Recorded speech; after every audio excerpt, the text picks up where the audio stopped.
Doctor Baba Saheb Ambedkar open university.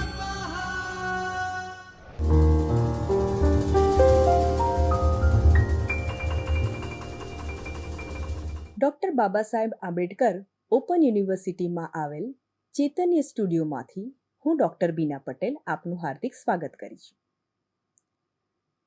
આજે આપણે દ્વિતીય વર્ષ બીકોમ સમગ્રલક્ષી અર્થશાસ્ત્ર વિષયમાં યુનિટ નંબર 11 મૂડીરોકાણ એટલે કે ઇન્વેસ્ટમેન્ટની ચર્ચા કરીશું. મૂડીરોકાણ યુનિટમાં આપણે ઘણા બધા મુદ્દાની ચર્ચા કરવાના છીએ, જેમાં મૂડીરોકાણનો અર્થ, વ્યાજનો દર, વ્યાજ દર અને મૂડીરોકાણ વચ્ચેનો શું સંબંધ છે એના વિશે સમજીશું. મૂડીરોકાણના મુખ્ય નિર્ણાયકો કયા કયા છે, નિર્ણાયક પરિબળો છે જે મૂડીરોકાણને અસર કરે છે એના વિશે સમજીશું. ત્યારબાદ મૂડીની સીમાંત કાર્યક્ષમતાનો સિદ્ધાંત વિશે વાત કરીશું, એટલે કે theory of marginal efficiency of capital. ત્યાર પછી આપણે ચર્ચા કરીશું મૂડીની સીમાંત કાર્યક્ષમતાને અસર કરતા પરિબળો. અને છેલ્લી થિયરી ગુણકનો સિદ્ધાંત, ઇંગ્લિશમાં જેને આપણે કહીએ છીએ મલ્ટીપ્લાયર થિયરી. તો આપણે મૂડીરોકાણના પરિચય વિશે ચર્ચા કરીએ. અર્થશાસ્ત્રમાં વ્યાજ દર એ પૈસા એટલે કે નાણાં ઉધાર લેવાનો ખર્ચ અથવા તો બચત પરનું વળતર છે. એટલે કે જ્યારે આપણે પૈસા બચાવીએ અને એ પૈસા આપણે બેંકમાં મૂકીએ તો એના બદલામાં આપણને વ્યાજરૂપી આવક થાય છે. પરંતુ આપણે જો લોન લઈએ અને લોન માટે જે વ્યાજ દર ચૂકવીએ છીએ એ આપણો ખર્ચ બને છે. તો જ્યારે રોકાણ એ વધુ સંપત્તિ ઉત્પન્ન કરવા માટે મૂડીના માલ સામાનની ખરીદી છે. આમાં મુખ્ય તફાવત તેમની ભૂમિકાઓમાં રહેલો છે. વ્યાજ દર એ ભાવ સંકેત છે જે આપણા આર્થિક નિર્ણયોને પ્રભાવિત કરે છે, જ્યારે રોકાણ એ એકંદરે માંગનો એક ઘટક છે જે આર્થિક વૃદ્ધિ દરને વેગ આપે છે. વ્યાજ દર એટલે શું? વ્યાજ દરનો અર્થ સમજીએ તો ચોક્કસ સમયગાળા દરમિયાન જ્યારે આપણે નાણાંનો ઉપયોગ કરીએ અથવા નાણાંના ઉપયોગ કરવા માટે ઉધાર લેનાર વ્યક્તિ દ્વારા ધિરાણકર્તાને ચૂકવવામાં આવતી કિંમત એટલે કે વ્યાજ દર, તે ઉધાર લીધેલી મુખ્ય રકમના ટકાવારી તરીકે વ્યક્ત થાય છે અને ધિરાણકર્તાને નાણાંનો ભંડોળના ઉપયોગ માટે વળતર તરીકે પ્રાપ્ત થાય છે. હવે આ બધા પરિબળોની અર્થતંત્રમાં ચોક્કસ ભૂમિકા છે, જેમાં આપણે વાત કરીએ પહેલી નાણાકીય નીતિની. તો દેશની રિઝર્વ બેંક કે કોઈ પણ દેશની સેન્ટ્રલ બેંક દેશની આર્થિક પ્રવૃત્તિને નિયંત્રિત કરવા માટે વ્યાજ દરનો સાધન તરીકે ઉપયોગ કરે છે.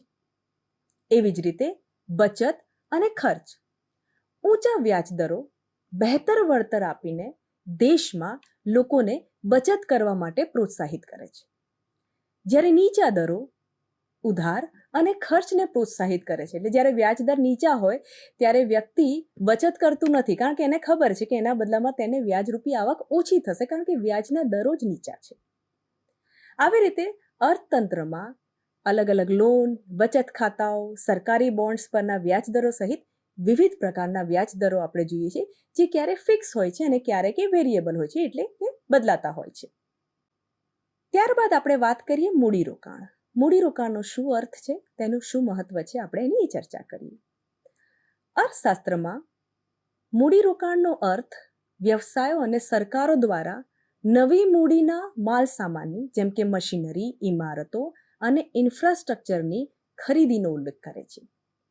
આ સ્ટોક અથવા બોન્ડ ખરીદવાની નાણાકીય વ્યાખ્યાથી અલગ છે, કારણ કે આર્થિક રોકાણ અર્થતંત્રની ભાવિ ઉત્પાદક ક્ષમતામાં વધારો કરે છે. દેશમાં જેમ મૂડી માલ સામાનમાં વધારો થાય, આપણે એમ કહીએ છીએ આપણી ઉત્પાદન ક્ષમતામાં વધારો થાય છે. એટલે એક રીતે દેશમાં ઉત્પાદન વધી શકે છે. બીજું છે અર્થતંત્રમાં ભૂમિકા. તો આર્થિક વૃદ્ધિ, મૂડીરોકાણ એ લાંબા ગાળાની આર્થિક વૃદ્ધિનું એક નિર્ણાયક ચાલક બળ બને છે, કારણ કે જેમ દેશમાં મૂડી માલ સામાન વધે એમ ઉત્પાદન વધે છે. તો માલ સામાન, સેવાઓ અને વસ્તુ ઉત્પાદન કરવાની અર્થતંત્રની ક્ષમતાને આ વિસ્તૃત કરે છે. એટલા માટે મૂડીરોકાણ એ દેશના વૃદ્ધિ સાથે પણ જોડાયેલું છે. બીજું રોકાણ વ્યવસાયની અપેક્ષાઓ, ભાવિ નફાકારકતા અને નોંધપાત્ર રીતે વ્યાજદર જેવા પરિબળો દ્વારા પણ આ પ્રભાવિત થાય છે. કારણ કે તમે સમજો, આપણે બિઝનેસ ક્યારે કરીશું કે જ્યારે આપણને એનાથી પ્રોફિટ થવાનો છે. આપણી એક એક્સપેક્ટેશન છે કે આમાંથી આપણને પ્રોફિટ થશે, એટલે આપણે એમાં ઇન્વેસ્ટમેન્ટ કરીએ છીએ, એટલે રોકાણ કરીએ છીએ. એવી રીતે વ્યાજદર જે ફેક્ટર છે એ પણ આનાથી પ્રભાવિત થાય છે. ત્યારબાદ આપણે જોઈએ કે વ્યાજદર અને મૂડીરોકાણ વચ્ચેનો શું સંબંધ છે. તો ખરેખર જોઈએ તો એ બંને વચ્ચે વ્યસ્ત સંબંધ છે. વ્યાજદર અને મૂડીરોકાણ વચ્ચે વ્યસ્ત સંબંધ છે. એનું શું કારણ છે? તો પહેલું કારણ આપણે સમજીએ કે વ્યાજના દર ઊંચા છે, એટલે ઊંચા વ્યાજ દરો છે. વ્યાજ દરોમાં વધારો થવાથી વ્યવસાયો માટે ઉધાર લેવાનો ખર્ચ વધે છે. એટલે જે પણ મૂડી માલ સામાન આપણે ખરીદવો છે એના માટે આપણે લોન લઈએ છીએ અને એ લોન પર આપણે વ્યાજદર ચૂકવીએ છીએ, વ્યાજરૂપી જે આવક ચૂકવીએ છીએ. એટલે સ્વાભાવિક જ્યારે વ્યાજદર ઊંચા હોય તો ખર્ચ વધી જાય છે. એટલે આ નવા પ્રોજેક્ટ્સનું ફાઇનાન્સિંગ વધુ મોંઘું બનાવે છે અને એના લીધે અપેક્ષિત નફાકારકતામાં પણ ઘટાડો થાય છે, જેનાથી આપણે એમ કહીએ કે રોકાણ પણ ઘટે છે. આમ ઊંચા વ્યાજદરો એક રીતે રોકાણ ઘટાડી શકે છે અને નીચા વ્યાજદરો આપણને થોડુંક અલગ રીતે જોવા મળે છે. નીચા વ્યાજદરોમાં ઘટાડો ઉધાર લેવાનો ખર્ચ ઘટાડે છે, જેનાથી કંપનીઓ માટે વિસ્તરણ, નવીનતા, ઇન્ફ્રાસ્ટ્રક્ચરનો વિકાસ માટે પણ ભંડોળ પૂરું પાડવું સસ્તું બને છે. આ વધુ રોકાણને ખર્ચ કરવા માટે પ્રોત્સાહિત કરે છે. આમ ગતિશીલતા મેક્રો ઇકોનોમિક નીતિ માટે આ ખૂબ જ કેન્દ્રીય પરિબળ છે. વ્યાજ દરોને જ્યારે આપણે સમાયોજિત કરીને સેન્ટ્રલ બેન્કો રોકાણના સ્તરને પ્રભાવિત કરે છે, જે બદલામાં આર્થિક વૃદ્ધિ, રોજગાર અને ફુગાવાને અસર કરે છે. ત્યારબાદ આપણે ચર્ચા કરીએ મૂડી રોકાણ માટે મુખ્ય નિર્ણાયક પરિબળો. સામાન્ય રીતે સમગ્રલક્ષી અર્થશાસ્ત્રમાં રોકાણના મુખ્ય નિર્ણાયકોમાં વ્યાજદર, ભવિષ્યની આર્થિક સ્થિતિ વિશેની અપેક્ષાઓ, આર્થિક પ્રવૃત્તિનું સ્તર વગેરેનો સમાવેશ થાય છે. અન્ય પરિબળો જેવા કે હાલની મૂડીનો સ્ટોક, ક્ષમતાનો ઉપયોગ અને સરકારની જાહેર નીતિ પણ રોકાણના નિર્ણયોને અસર કરે છે. આમ આપણે મુખ્ય નિર્ણાયકોની વાત કરીએ તો એમાં પહેલું આવે છે વ્યાજદર. કંપનીઓ રોકાણમાંથી મળનારા અપેક્ષિત વળતરની સરખામણીમાંથી નાણાં ઉધાર લેવાની સાથે ખર્ચ કરે છે અને ઊંચા વ્યાજદર પર ઉધાર લેવાનું એને મોંઘું લાગે છે, એટલે એનું કોસ્ટ છે જે વધી જાય છે, જેનાથી કંપનીના રોકાણના પ્રોજેક્ટ્સની નફાકારકતા ઘટે છે અને તેના લીધે રોકાણનું સ્તર પણ નીચું આવે છે. તેનાથી વિપરીત પરિસ્થિતિ નીચા વ્યાજદર વધુ રોકાણને પ્રોત્સાહન આપે છે. ત્યારબાદ આપણે કહીએ અપેક્ષાઓ. ભવિષ્યની આર્થિક પરિસ્થિતિઓ વિશે કંપનીની અપેક્ષાઓ જોડાયેલી છે, કંપનીના રોકાણના નિર્ણયો જોડાયેલા છે. એટલે આ મહત્વપૂર્ણ નિર્ણયો લેવા માટે ભવિષ્યની અપેક્ષાઓને, આર્થિક પરિસ્થિતિઓને ધ્યાનમાં લેવામાં આવે છે. તો ગ્રાહકોની માંગમાં વધારો થવાથી આ અપેક્ષાઓ જેવી સકારાત્મક અપેક્ષાઓ ખરેખર તો રોકાણને પ્રોત્સાહિત કરે છે.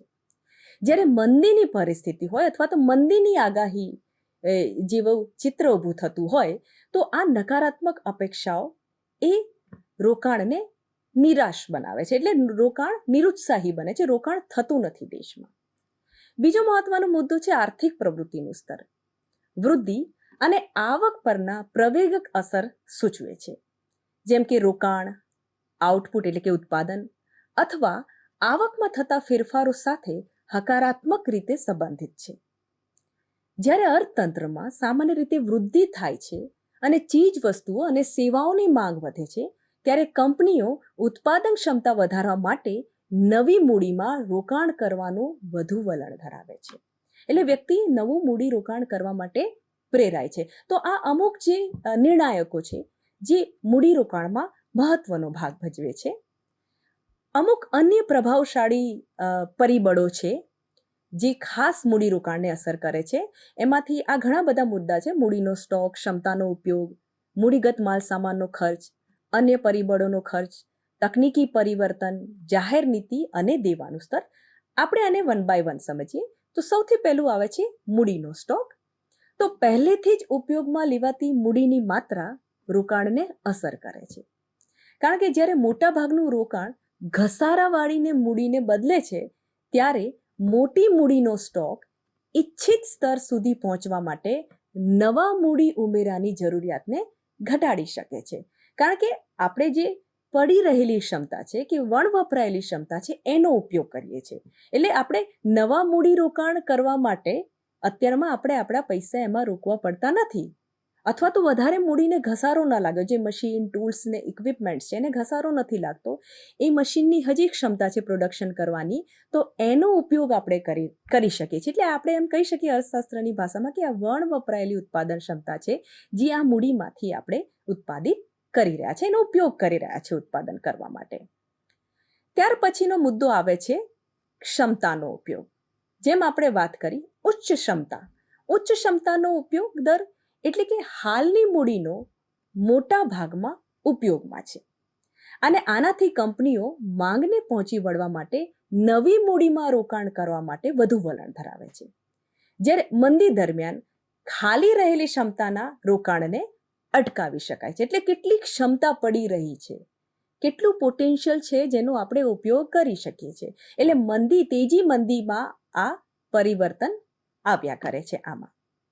ત્યારબાદ આવે છે મૂડીગત માલસામાનનો ખર્ચ.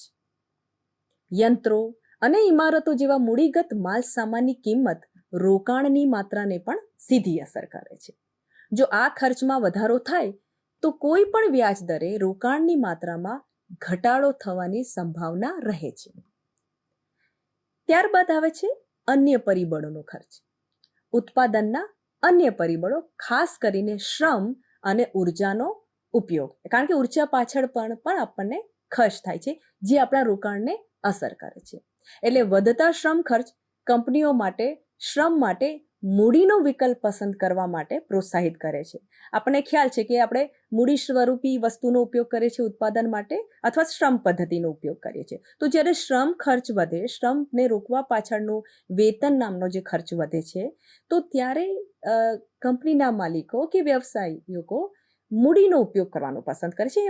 શ્રમના બદલે મૂડી સ્વરૂપી વસ્તુ લાવે છે, મશીન લઈ આવે છે, ટૂલ્સ લઈ આવે છે, ઇક્વિપમેન્ટ્સ લઈ આવે છે, જેનાથી મૂડીની માંગ વધે છે. એટલે મૂડી માટે રોકાણ ધીરે ધીરે આ કારણથી વધે છે.